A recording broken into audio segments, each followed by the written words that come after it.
Captain Li Wu stood on the bridge of his ship, watching death fill the stars. The screen showed hundreds of human ships burning in the black space around New Sol Colony. Red and orange flames danced where his friends used to be alive. "Sir, the Dragon's Pride is gone," said Commander Yoon Ji-ho from her station. Her voice was steady, but her hands shook as she worked the controls. Admiral Kim's ship just exploded. Li Wu said nothing. What could he say? The Terran defense fleet was dying around them. Ships that had protected human space for 20 years were now just metal and fire floating in the void. The aliens had come like a storm. The Coalition fleet was bigger than anything humans had ever seen. Their ships were smooth and white, like giant pearls that could kill. Energy beams shot out from them, cutting through human armor like it was paper. "Captain," Chief Engineer Park So-jin called from her spot at the damage control station. "We need to leave now. The Taeguk can't take much more of this." Li Wu looked at the tactical display. Red dots showed Coalition ships. There were so many of them they looked like a red cloud.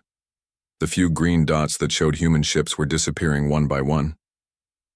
"How many ships do we have left?" he asked. 12, sir," Yoon Ji-ho answered. "No, wait. 11. The Soul's Hammer just went dark. 11 ships out of 300. Li Wu felt something cold in his stomach. This wasn't just a defeat. This was the end of everything.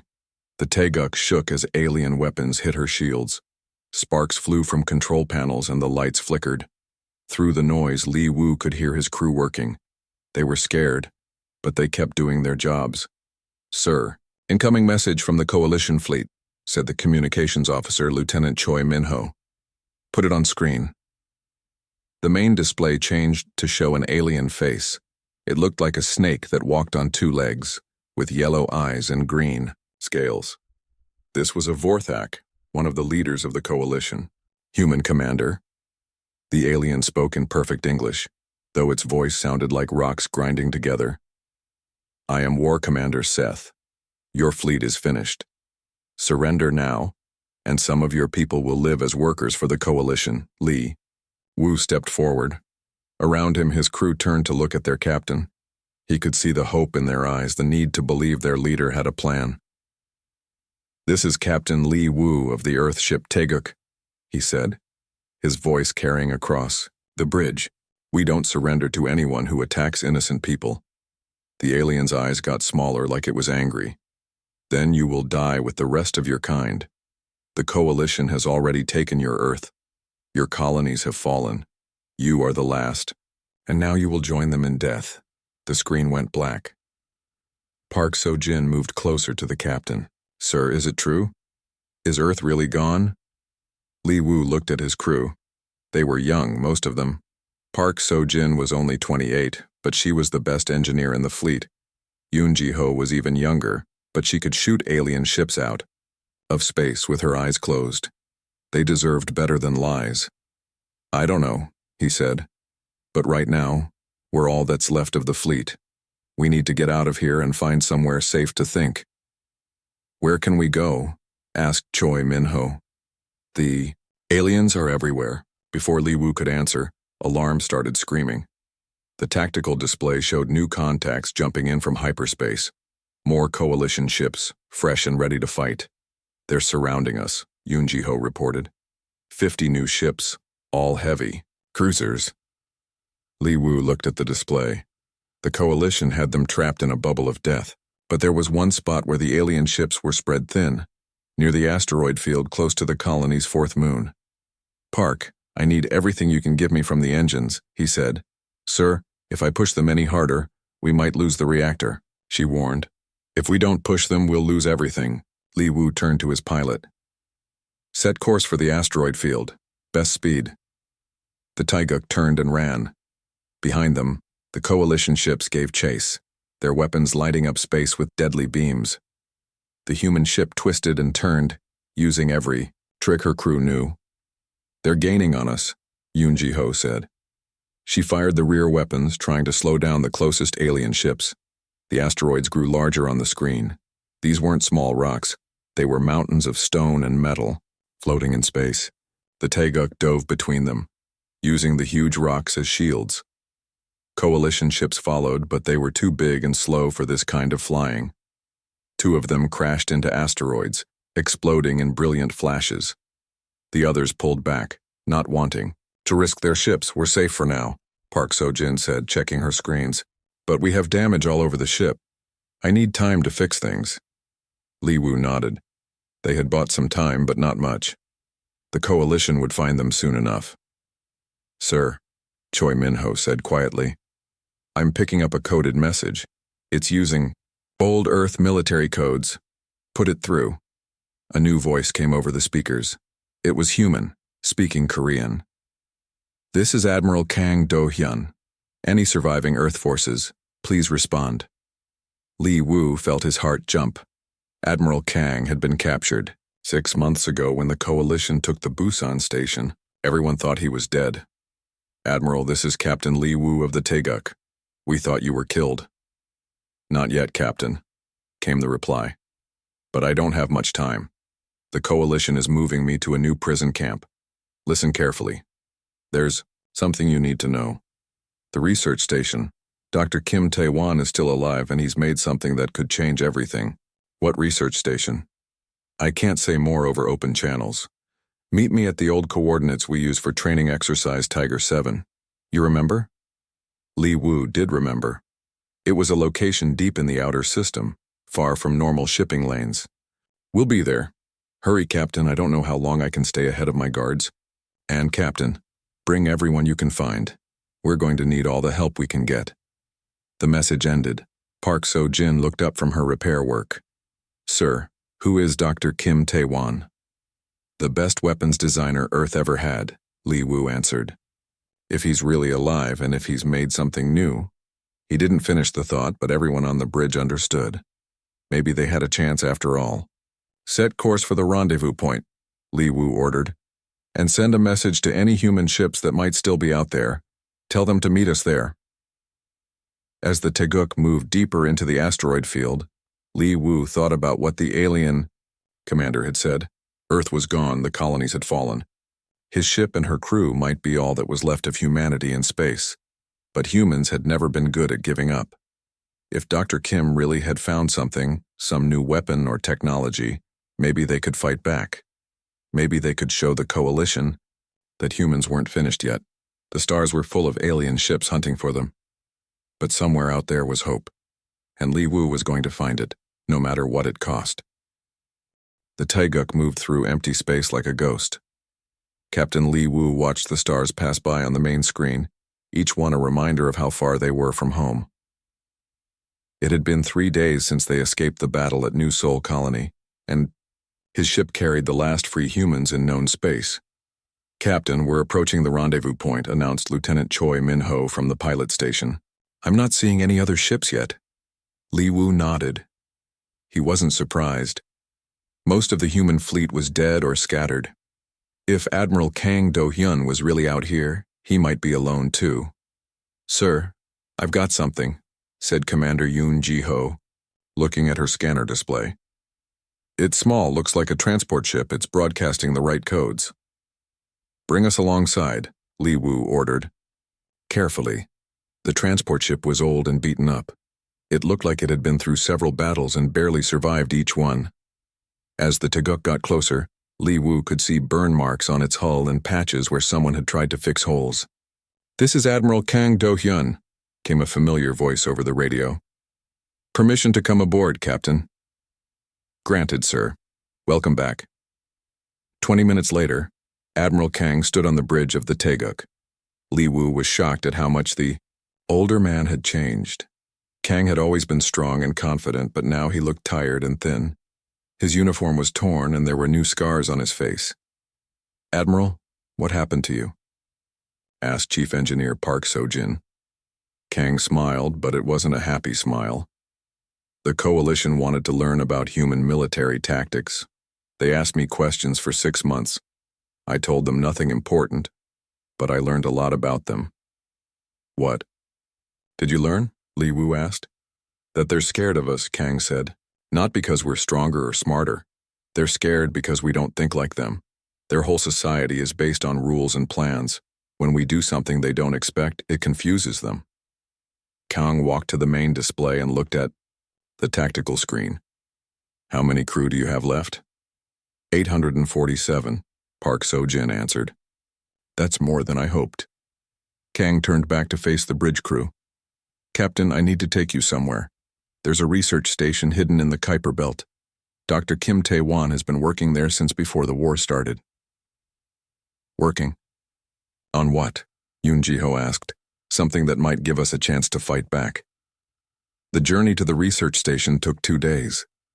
The Taeguk moved slowly through the outer solar system, hiding behind ice balls and dead rocks. They couldn't risk being seen by coalition patrols. The research station was built inside a large asteroid. From the outside, it looked like any other piece of space rock. But when they got close, hidden doors opened to let the ship inside. The docking bay was small, just big enough for the Taeguk. As soon as the ship was secure, people in white coats came running up to meet them. At the front was a man with gray hair and tired eyes. Admiral Kang, the man said, shaking hands with the older officer. I was afraid you were dead. Not yet. Dr. Kim, Kang replied. Let me introduce Captain Lee Woo and his crew. They're all that's left of the Terran Defense Fleet. Dr. Kim Tae-won looked at Lee Woo with interest. Captain, I've heard about the battle at New Seoul Colony. You did well to get your people out alive. We lost everything else, Lee Woo said bitterly. Maybe not everything. Dr. Kim gestured for them to follow him. Come, let me show you what we've been working on. They walked through corridors carved from solid rock. The research station was bigger than it looked from outside. There were laboratories, workshops, and living areas for maybe 50 people.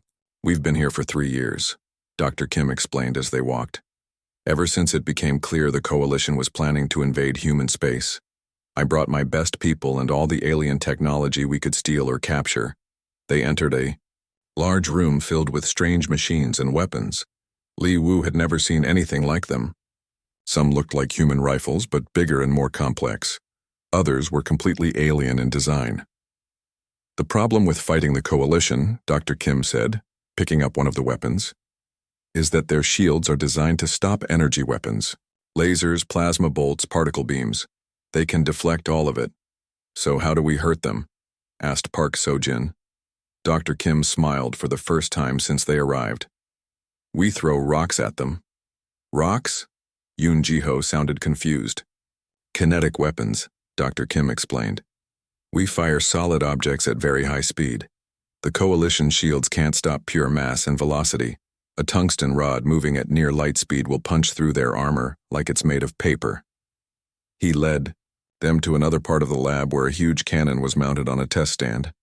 It was 3 meters long and looked deadly. This is our prototype kinetic rifle, Dr. Kim said proudly. It uses magnetic fields to accelerate a metal projectile. To incredible speeds, we've tested it against captured coalition armor. It works. Lee Woo looked at the weapon with growing excitement. How many of these do you have? We've built 12 ship-mounted versions and 50 smaller ones for ground troops, but that's not the best part. Dr. Kim walked to a computer terminal and brought up a design schematic. We can modify your ship to carry the big guns. The Taeguk could become a weapons platform unlike anything the coalition has seen. Admiral Kang stepped forward. How long would the modification take? With my team working around the clock, maybe 6 hours for basic installation, another 6 for testing and calibration. Do it, Lee Woo said immediately. As Dr. Kim's team began working on the Taeguk, Admiral Kang pulled Lee Woo aside. Captain, there's something else you need to know. I escaped from a coalition prison transport 3 days ago. They'll be looking for me, and they have ships searching this whole sector. How long do we have? Maybe a day, maybe less. The coalition doesn't give up easily. Lee Woo felt that cold feeling in his stomach again. So we have 6 hours to install new weapons, 6 more hours to test them, and then we have to fight the entire coalition fleet with 1 ship. That's about right, Kang said with a grim smile. They worked through the night. Dr. Kim's engineers crawled through every part of the Taeguk, installing the new weapon systems. Park So-jin worked alongside them, learning how the kinetic cannons connected to the ship's power grid. These guns use a lot of energy, she told Li Wu during a brief break. We can fire maybe 10 shots before we have to recharge. Then we'll have to make those 10 shots count. As the work continued, more of the research station's staff came to help. There was Lieutenant Huang Yuri, who had been training with the new ground weapons. She was tough and smart, exactly the kind of person Li Wu wanted in a fight. There was also Sergeant Choi Minho's younger brother, Private Choi Daeho, who had been working as Dr. Kim's assistant. He knew more about the new weapons than anyone, except Dr. Kim himself. Captain, Dr. Kim said as the sun rose on the research station's monitors, we're almost finished with the installation. But there's one more thing. He led Li Wu to his private office and closed the door. This research station contains 3 years of work. Every design, every test result, every piece of technology we've developed. If the Coalition captures it, they'll learn how to defend against our weapons. What are you saying? I'm saying this place has to be destroyed before they get here. All the data will be uploaded to your ship's computers, but the physical station and equipment must be eliminated. Li Wu understood. Dr. Kim and his team had spent 3 years building humanity's last hope. Now they were willing to destroy it all to keep it out of enemy hands. My people can come with you, Dr. Kim continued. Most of them are researchers, not fighters, but they understand the technology. You'll need them. We'll take everyone who wants to come, Li Wu promised. 2 hours later, alarms began ringing throughout the station. Sergeant Huang Yuri's voice came over the speakers. Coalition ships detected on long-range sensors. Multiple contacts heading this way. Li Wu ran to the command center where Admiral Kang was studying the sensor readings. How many ships? At least 100, Kang replied. Maybe more. They're not taking any chances. Are the weapons ready? As ready as they'll ever be, Dr. Kim said, joining them. We've loaded your ship with everything we have. Kinetic rifles, ammunition, spare parts, and all our research data. What about your people? 43 of them have volunteered to come with you. The rest will stay and make sure the station is completely destroyed. Li Wu looked at the older scientist with respect. Dr. Kim was willing to sacrifice everything he had built just to give humanity one more chance to fight. Doctor, you should come with us. We'll need you. I'm too old for space battles, Captain, but my students know everything I know. Take care of them. The Taeguk undocked from the research station as the Coalition fleet got closer.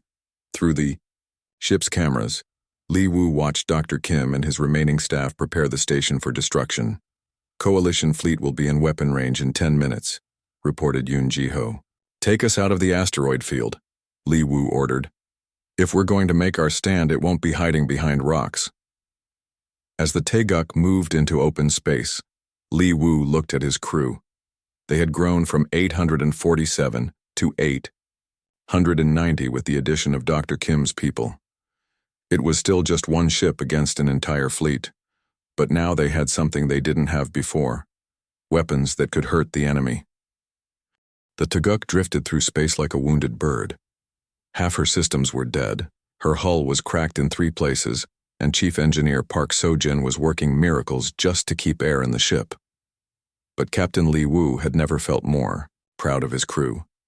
Sir, we're getting strange readings from the Coalition fleet, reported Commander Yun Jiho, squinting at her damaged scanner display. Some of their ships are leaving? Li Wu looked at the tactical screen. It was hard to see through all the static, but Yun Jiho was right. About 30 Coalition ships had broken formation and were moving away from the battle zone. Why would they leave? Asked Private Choi Daeho. They still outnumber us 100 to 1. Admiral Kang moved closer to the display, studying the retreating ships. Those are Zalthrian vessels, he said. They're traitors, not warriors. The Coalition forced them to join the fleet. You think they're abandoning the Coalition? Li Wu asked. Maybe. The Zalthrians never wanted to fight humans. They only joined because they were afraid of what would happen if they refused. As they watched, more ships began leaving the Coalition formation. These weren't just Zalthrians, there were vessels from other minor species that had been forced into the war. Sir, incoming transmission, said Lieutenant Choi Minho. It's not from the Coalition command ship. It's coming from one of the retreating vessels. Put it through, A new alien face appeared on the screen. This one looked like a cross between a bird and a lizard with bright blue feathers and intelligent yellow eyes. It was a Zolthrian. "Human captain," the alien said in accented English. "I am Trademaster Kekla of the merchant vessel Windrider. My people have seen what you did to the Coalition flagship. We want to talk." Li Wu was surprised. In all the months of war, no Coalition species had ever tried to communicate except to demand surrender. "What do you want to talk about?" "Your battle has been broadcast across the galaxy on Coalition communication networks. Every world, every species, every ship has seen what happened here. One human vessel destroyed the pride of the Coalition fleet." The bird-like alien paused, its feathers rustling with what looked like nervousness. "Many of us never wanted to fight your people. We only joined the Coalition because we were afraid.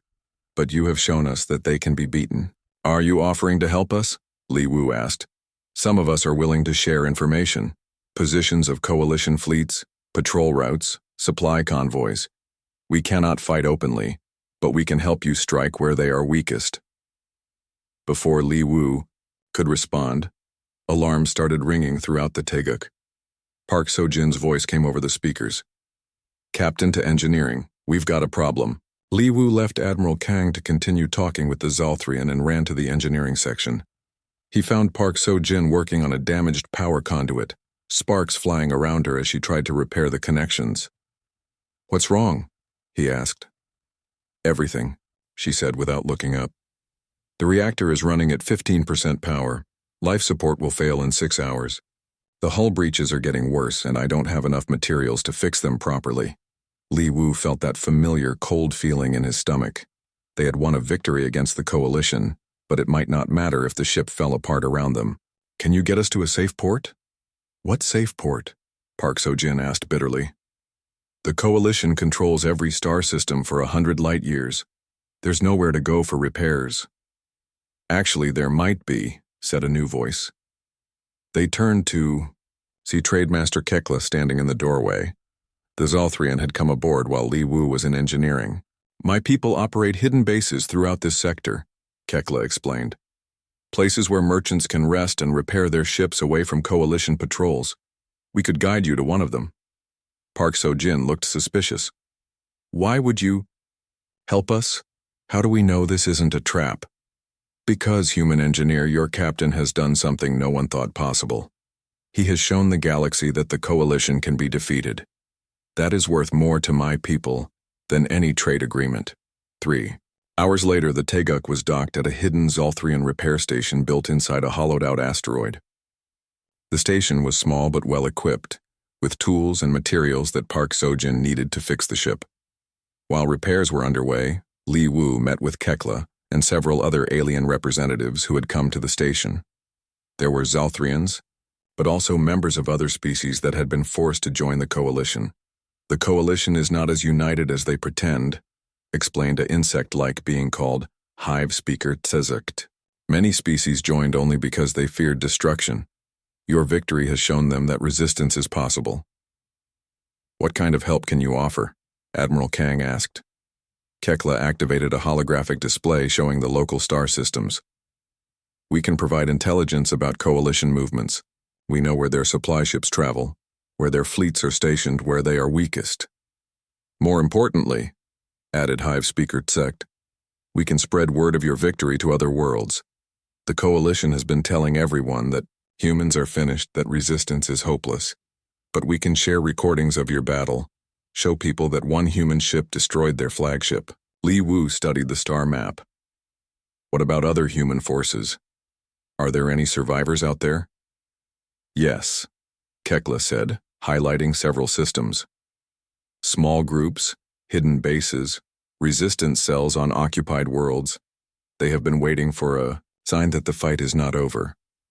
"We could contact them," suggested Yoon Ji-ho.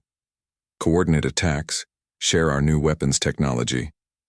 "The kinetic weapons," Admiral Kang mused. "If we could teach other human groups how to build them, that would require materials and manufacturing facilities," Park Sojin pointed out. "Most human industrial worlds are under Coalition control. Not all of them, Hive speaker Tizik said. There are hidden factories, asteroid mining operations, secret research stations.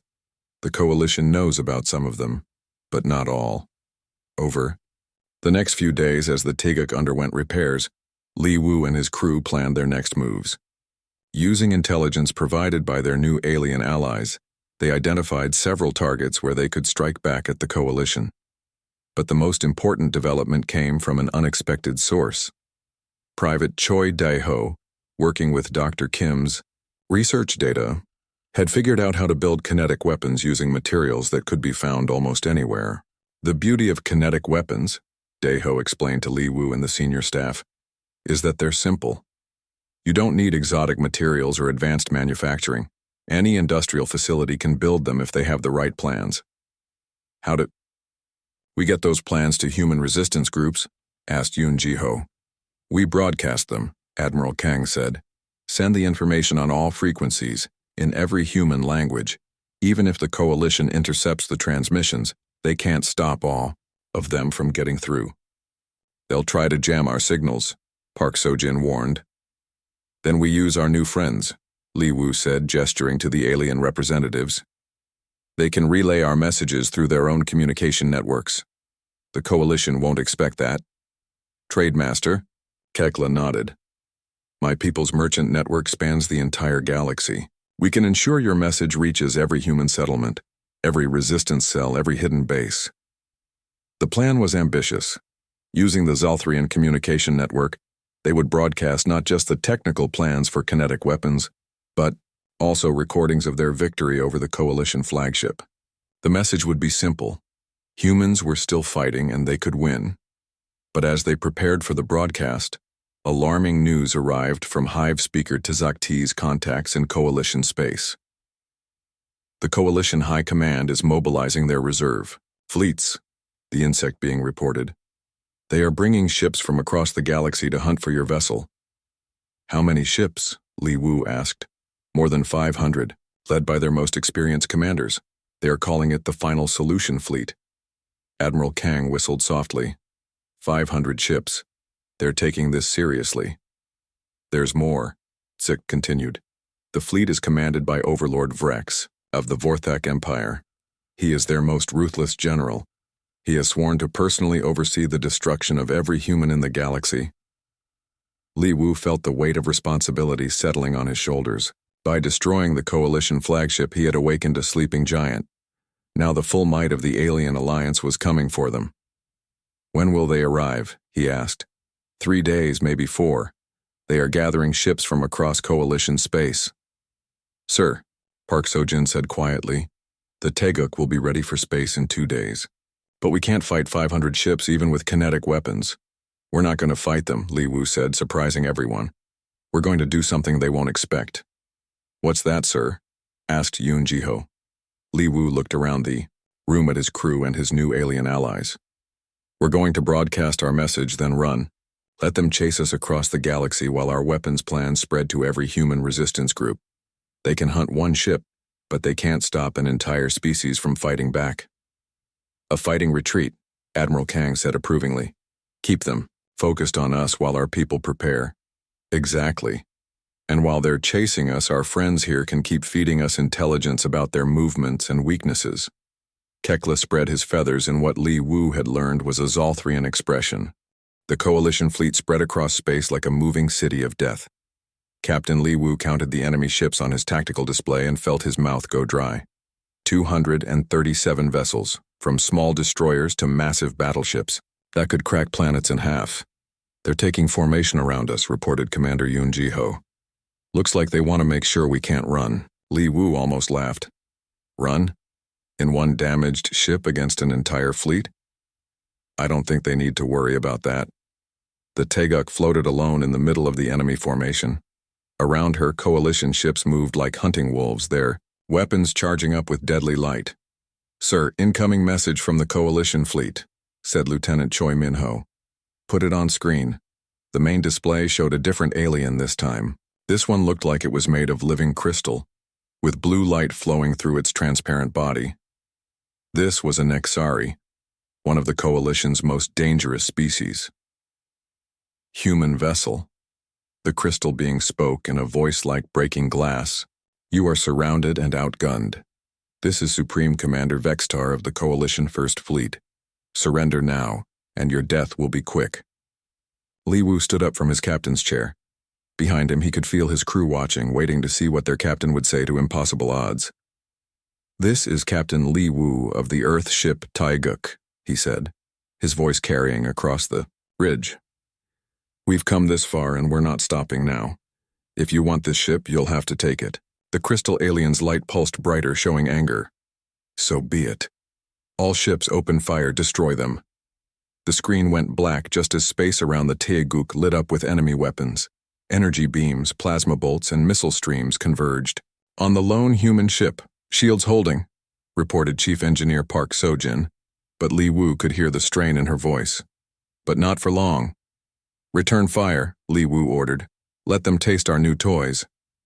Private Choi Daeho pressed the firing button for the kinetic cannons. The Taiguk shuddered as the magnetic launchers fired tungsten rods at near light speed. The projectiles were invisible to the naked eye, but their impact was not. The first Coalition ship to be hit simply came apart. The kinetic round punched through its shields like they weren't there, then tore through the hull from front to back. The ship exploded in a ball of fire and debris. Direct hit, shouted Daeho. Their shields didn't even slow it down. A cheer went up from the bridge crew, but Li Wu stayed focused. Target the next ship, keep firing. The second kinetic round hit a Coalition cruiser in the engine section. The ship spun out of control, its power failing as the tungsten rod destroyed its reactor. It didn't explode, but it was out of the fight. Sir, the enemy ships are pulling back, Yoon Ji-ho observed. They look confused. Li Wu understood why. The Coalition had been fighting humans for months, and they knew exactly how human weapons worked.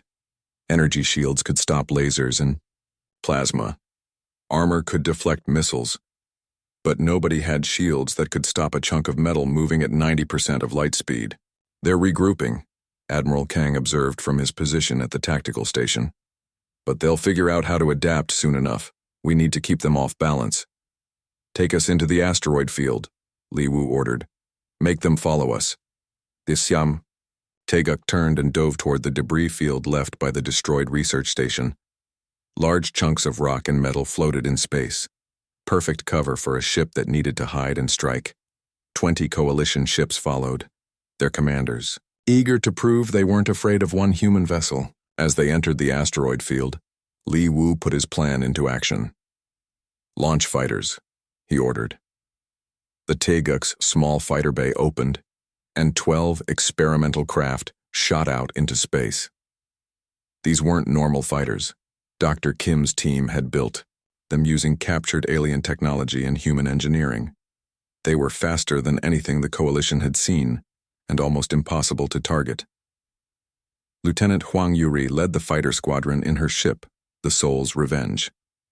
Tiger Squadron, this is Tiger Leader. Let's show these aliens what humans can do. The fighters scattered through the asteroid field like angry wasps. They used the floating rocks as cover, popping out to fire kinetic weapons at Coalition ships, before disappearing again. The alien vessels were too big to chase the fighters through the tight spaces between asteroids. Tiger 3 to Tiger Leader, came a voice over the radio. I've got 2 alien destroyers trying to corner me. I see them, Tiger 3. All fighters converge on my position. Let's give these destroyers a surprise. Li Wu watched on the tactical display as the human fighters formed up and attacked the Coalition destroyers together. 12 streams of kinetic fire hit the alien ships at the same time. Both destroyers exploded within seconds. Coalition ships are trying to surround the asteroid field, reported Yoon Ji-ho. They're not following us in anymore. Smart of them, Admiral Kang said, but it means they're starting to adapt to our tactics. Li Wu nodded. The surprise was wearing off. Soon the Coalition would figure out how to counter their kinetic weapons, and then the Taiguk would be in real trouble. Park, what's our ammunition? Status, he asked.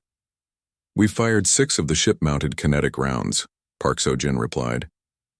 We have 4 left, plus whatever the fighters are carrying. 4 shots left against more than 200 enemy ships. Li Wu needed a better plan.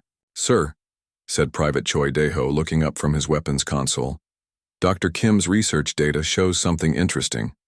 The coalition ships all use the same shield frequency. If we could overload that frequency, we could bring down all their shields at once, Li Wu finished. Can we do it? Maybe, Park So-jin said, studying the data on her screen.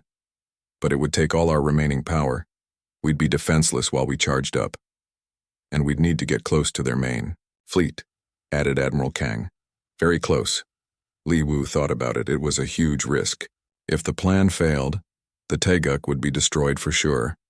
But if it worked, do it, he decided. But first, we need to thin out their numbers a bit more. For the next 2 hours, the Taeguk played a deadly game of hide-and-seek with the coalition fleet. The human ship would appear from behind an asteroid, fire a kinetic round at an enemy vessel, then disappear before the aliens could return fire. The fighters helped, swooping in to attack damaged ships or create distractions. Lieutenant Huang, Yuri proved to be a natural pilot, leading her squadron through impossible maneuvers that left coalition captains shaking their heads in confusion, but the cost was high. 3 human fighters were shot down, and the Taeguk took more and more damage each time she engaged the enemy. Park So-jin worked miracles keeping the ship running, but even she had limits. Sir, I'm reading massive energy buildup from the coalition flagship, Yoon Ji-ho reported. I think they're preparing some kind of superweapon. Li Wu looked at the main screen. The coalition flagship was a monster, 3 times the size of the Taeguk. If it had a weapon powerful enough to destroy them, in one shot they were running out of time. That's it, he said. We're making our run. Park, start charging the shield disruptor. Everyone else prepare for ramming speed. Ramming speed? Asked Choi Min-ho. We're going to fly straight at their flagship, Li Wu explained. When we get close enough, we'll hit them with the shield disruptor and fire everything we have left. Sir, that's suicide, Admiral Kang said quietly. Maybe, but it's also our only chance to do real damage. The Taeguk emerged from the asteroid field at full speed, heading directly for the center of the coalition formation. Enemy ships opened fire immediately, filling space with deadly energy beams. Shields down to 30%, Park So-jin called, out as the ship shook under enemy fire. Keep us on course, Li Wu ordered. The coalition flagship grew larger on the screen as they got closer. Li Wu could see weapon ports opening along its hull, preparing to fire the superweapon that would end the battle. Shield disruptor ready, reported Daeho. Fire it. A pulse of energy shot out from the Taeguk, spreading through space at light speed. When it hit the coalition ships, their shields flickered and died. For a few precious seconds, the entire enemy fleet was defenseless. Fire everything, Li Wu shouted. The Taeguk's remaining kinetic rounds shot out at the coalition flagship. At such close range, they hit with devastating effect. The massive alien ship shuddered as tungsten rods tore through its hull. Explosions blossomed along its length as vital systems were destroyed. But the flagship didn't die. Damaged and burning, it still managed to fire its superweapon. The energy beam hit the Taeguk like the fist of an angry god. The human ship spun. Through space, her hull cracked and her engines failing. Half the bridge lights went out and the smell of smoke filled the air. Damage report, Li Wu called out, pulling himself back into his captain's chair. We've lost main power, Park So-jin said, working frantically at her damaged console. Life support is on backup. The kinetic cannons are offline. What about the coalition? Yoon Ji-ho checked her sensors. The flagship is heavily damaged, but still functional. The other ships are getting their shields back online. Li Wu looked around his bridge. His crew was battered but alive. Outside, the coalition fleet was closing in for the kill. They had fought well, but it looked like this was the end. Then Lieutenant Huang Yuri's voice came over the radio. The final solution fleet filled space like a metal storm. 512 coalition ships spread across the star system, their weapons glowing with deadly purpose. At their head was the massive dreadnought Death's Hand, flying the banner of Overlord Vrex himself. Captain Li Wu stood on the bridge of the Taeguk, watching the impossible odds appear on his tactical display. His ship was outnumbered more than 500 to 1. Any sane person would surrender immediately, but humans had never been accused of being completely sane. "Sir, incoming transmission from the Coalition flagship," reported Lieutenant Choi. "Minho, put it on screen." The display showed the most terrifying alien Li Wu had ever seen. Overlord Vrex was a Vorthak, but larger and more dangerous than any of his species they had encountered before. His scales were black as space, and his red eyes burned with ancient hatred. "I am Overlord Vrex," the creature spoke in a voice like grinding stone. "I have come to finish what my subordinates could not. Human Captain, you have caused great trouble for the Coalition, but your rebellion ends now." Li Wu stepped forward, feeling the eyes of his crew on him. Behind him stood Admiral Kang Do-hyun, Commander Yoon Ji-ho, Chief Engineer Park So-jin, and Private Choi Dae-ho. They were scared, but they weren't running. "This is Captain Li Wu of the Earthship Taeguk," he replied. "We've heard that speech before, but we're still here, and we're still fighting." Overlord Vrex's eyes narrowed. "Your resistance has inspired others to rebel. 3 systems have declared independence from the Coalition. Sabotage strikes have damaged our supply lines. You have created chaos throughout our territory." "Good," Li Wu said simply. "It ends now," Vrex roared. "I will destroy every human ship, every human world, every human life in the galaxy. Your species will become extinct and the galaxy will forget you ever existed." "You can try," Li Wu replied, "but humans don't give up easily." The screen went black. "All Coalition ships open fire," came Vrex's voice over the radio. "I want nothing left of that vessel but atoms." Space around the Taeguk exploded with enemy. Weapons fire, hundreds of energy beams, plasma bolts, and missile streams converged on the lone human ship. "Evasive maneuvers," Li Wu ordered. The Taeguk twisted and turned through the storm of fire, her pilot using every trick he knew. But, with so many weapons firing at once, some hits were unavoidable. The ship shuddered as energy beams struck her shields. "Shields down to 60%, Park So-jin reported. "We can't take much more of this." "Return fire," Li Wu commanded. "Show them we still have teeth." The kinetic cannons fired, sending tungsten rods streaking toward the nearest Coalition ships. 2 destroyers exploded as the projectiles tore through their hulls. But there were so many enemy vessels that losing 2 ships barely made a difference.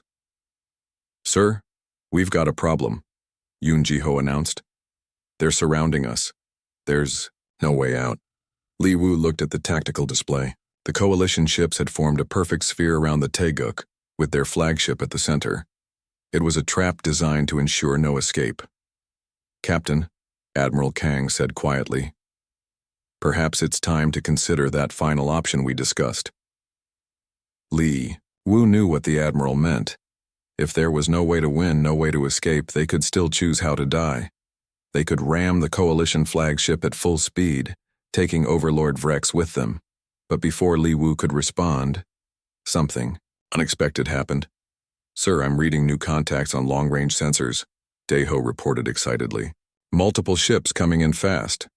"More Coalition forces?" Yoon Ji-ho asked. "Negative.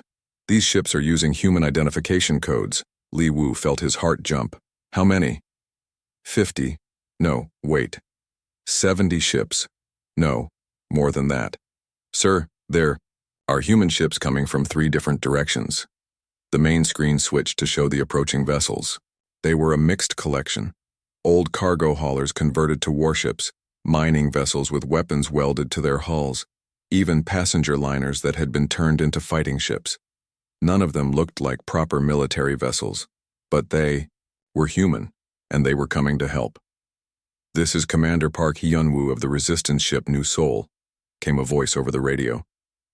"Sorry we're late to the party, Captain Lee." "This is Captain Kim Soo-jin of the Earth's Vengeance," said another voice. "We brought some friends. Captain Choi Sung-ho of the mining ship Lucky Strike here. These aliens picked the wrong species to mess with." More voices joined in as the resistance fleet approached. Li Wu realized that their message had worked. Better than he had dared to hope. Human survivors from across the galaxy had built weapons, gathered ships, and come to fight. All human vessels, Li Wu said into his communicator. "This is Captain Li Wu of the Taeguk. Welcome to the party." The resistance fleet hit the coalition formation from 3 sides at once. They weren't professional military ships, but they were armed with kinetic weapons built from the plans the Taeguk had broadcast.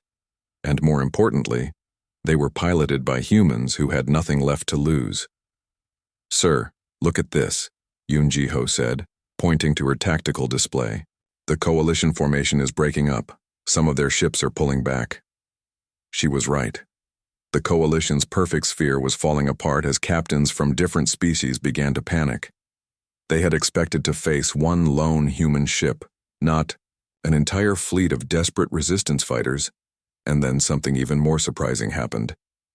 "Captain Lee," came Trademaster Kekla's voice over the radio, "my people have decided we cannot remain neutral any longer."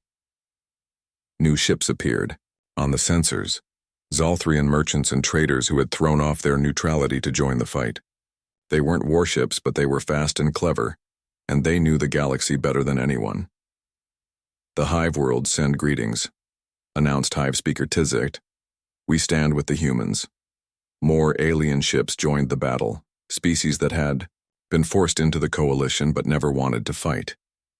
They had been waiting for someone to show them that resistance was possible. Overlord Vrex's perfect plan was falling apart. His overwhelming fleet advantage was disappearing as more and more coalition ships refused to fight or openly joined the other side. "This is impossible," came Vrex's voice over the radio, filled with rage and disbelief. "You cannot defeat the coalition. We are the masters of the galaxy." "Maybe you used to be," Li Wu replied, "but things change." The battle raged across the star system. Human ships, built from scrap and desperation, traded shots with coalition vessels that had once seemed invincible. The kinetic weapons proved just as effective in the hands of resistance fighters as they had been aboard the Taeguk. But the coalition still had superior numbers and firepower. The human ships were tough and determined, but they weren't invulnerable. "Sir, the new Sol has been destroyed," Yoon Ji-ho reported grimly. "The Earth's vengeance is badly damaged." Li Wu watched good people die on his tactical display. These were farmers and miners and merchants who had become warriors out of necessity. They deserved better than to die in a futile battle against impossible odds. But then he realized something important. This battle wasn't about winning or losing anymore. It was about sending a message that would echo across the galaxy. "All ships, this is Captain Li Wu," he announced on the general communication channel. "I want everyone to record what happens next. Make sure the galaxy sees this." He turned to his crew. "Take us straight at their flagship, full speed."